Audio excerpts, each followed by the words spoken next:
चालले सहलीला आणि मी बघा कसे ब्युटिफुल क्लिप्स घातलेत आणि मम्मीला म्हणते मी पप्पा घालू नको आणि मीच घालते.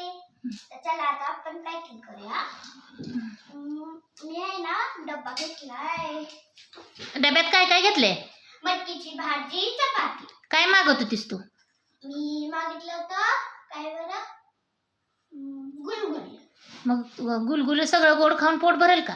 नाही ग, सारख्या उलट दुखायचं लागते. हं. अजून काय घेतलं? मी हे दोन हॅपीचे बिस्किट. पाण्याची बॉटल घेतली का?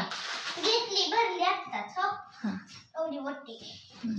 1 लिटरची असेल. हं. 2 कुरकुरे. हं. एकच नाही जा. नको, 2 पाहिजे मला. खोकला येईल ना बाळा? नाही होत ग. हं. अजून?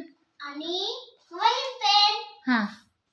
कशासाठी माहितीये का? हं. तिथं आम्हाला टीचर निबंध लिहायला होतात ना.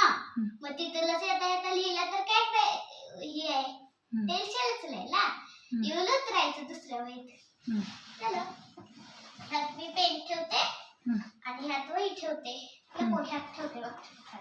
हं. पुढं पुन्हा लाडू घेतले पण ह्यातले मी पॅकिंग करून अर्धे गेला नाही, अर्धे ठेवले.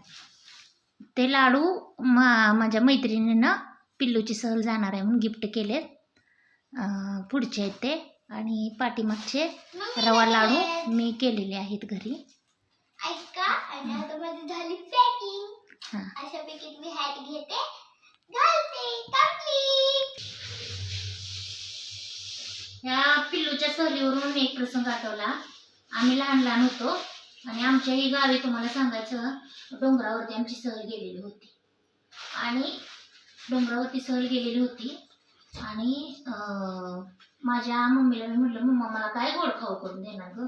तर माझ्या मम्मानं तुम्हाला सांगायचं त्यावेळेस कुठली परिस्थिती, पैसेच नसायचे, तिच्याकडे पण नसायची, गरीबी होती. पहिल्या बायकांना काहीच नव्हतं भेटत. आणि नंतर तुम्हाला सांगायचं माझ्या मम्मानं मला पोहे दिले करून. घरी पोहे होते आणि आमची सहल जाणार होती 6:30ला. 6:30 वाजता काही किराणा मालाचं दुकान उघडं नव्हतं. त्याला अक्षरशः तुम्हाला सांगायचं नमक सुद्धा नव्हतं. आणि मी तुम्हाला सांगायचं तिथं गेल्यानंतर असं हे केलं, म्हणजे तिथं गेल्यानंतर मी तो आवडीचा माझ्या खाऊ गप आनंदाने खाल्ला. बिन नमकचं पोहे आनंदाने खाल्लं. माझ्या फ्रेंडनं तुम्हाला सांगायचं भजी चपात्या आणलेल्या. आता कसं आम्ही आमच्या लेकरांना कसं आमचं एक लेकरं असतं, त्यामुळे तुम्हाला सांगायचं आम्ही खाऊ वगैरे केला तर देतो सगळ्यांना वाटून खा. पण तेव्हा पहिलं त्यांनाच भेटत नव्हतं, त्यात आपल्याला. आणि मी तुम्हाला सांगायचं मी माझ्या मम्माला दिलेला आवडीचा खाऊ शांतपणे मी तुम्हाला सांगायचं एन्जॉय केला. आणि कसं होतंय आपल्या आईचं प्रेम असतं ना त्यात, म्हणून मी तुम्हाला सांगायचं आवडीनं खाल्ला. तर तुम्हाला सांगायचं अशा प्रकारची माझी जर पिल्लूची सहल माझे जर विचार आवडले असतील तर मेरी जर्नी चॅनलला सगळ्यांनी लाईक शेअर सबस्क्राईब करा. Bye bye.